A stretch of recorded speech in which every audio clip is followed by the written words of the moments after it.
you're going to want to pay attention, because as you saw in the title, I'm going to reveal to you a simple basic mistake that you keep making that's hindering your flow. And what's that mistake? That mistake is not structuring your lyrics. See, there's a lot more to writing killer bars than just opening your phone or open up your notepad and writing away, right? You've got to keep in mind how you want the bars to sound when you lay them onto a beat, right? So how do you know if you're making this mistake? Well, there's a couple ways, a couple things you can listen out for to know if you're making this mistake, right?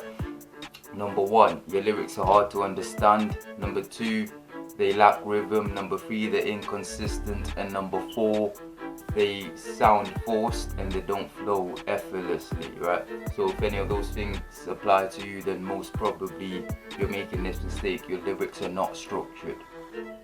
Okay, here's a list of things that you may be doing that are leaving your bars unstructured and how you can fix them. Number one, you're making your bars too long, right? When you're writing your bars, you're probably not paying attention to how long the bar is that you've written. And you may be thinking, well, why does it matter how long my bar is? Well, that's simply because you only have a space of 4 beats to fit a bar into. And if your bar is so long that it doesn't fit into these 4 beats, it's going to sound out of sync. Your flow will be over the place, your bars will be over the place, right? And you're going to be out of sync with the instrumental. A simple fix for this, a simple way you could structure your bars better if this is your problem, is by syllable counting, right? So find a specific number of syllables that fits into these 4 beats, right? And repeat that repeat that for each bar that you write, right?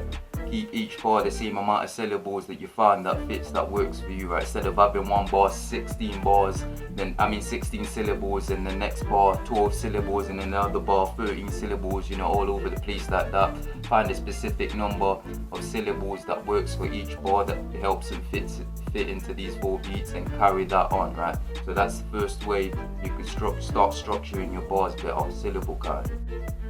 And number two, you lack rhythm. Your flow is all over the place, here and there, right? All over the place. And a simple way you could fix this, a simple way you could structure your bars if this is your problem, is by using rhyme schemes, right?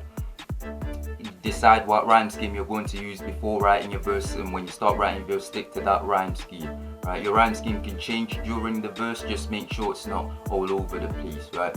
And the rhyme scheme will allow your verse to follow a consistent pattern the whole way through, making it easier for you to stick to a good rhythm while you spit, right? So use rhyme schemes. It's a good way to structure your bars, and it helps with your rhythm. It helps keeps your bars consistent. So rhyme scheme, try that.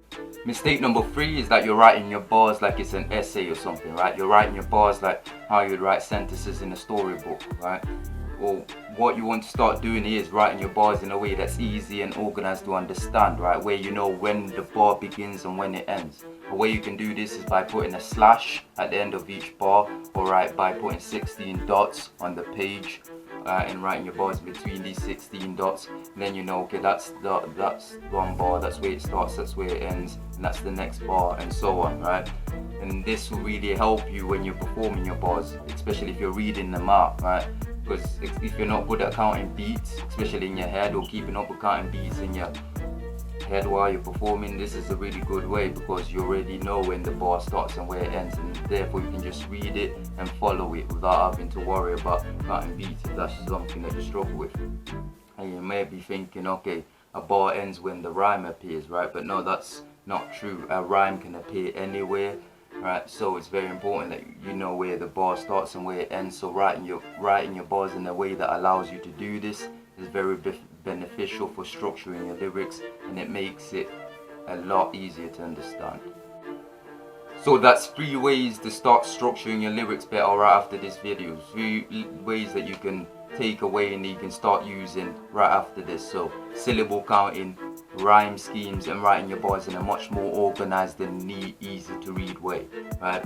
And when you've successfully structured your bars, this is how you're going to know. Your bars will sound clear, they'll flow effortlessly together, your bars will maintain a specific pattern, and they will work on most beats. So try these methods out, start structuring your bars. It will make a ton of difference to how your flow sounds and how you can deliver your bars, right? So try that, and that's it for this video. Cheers to everyone that's subscribing. Cheers for all the support, I appreciate that. I'll see you in the next video, and if you've got any suggestions for what you want to see on the channel, don't hesitate to comment and ask.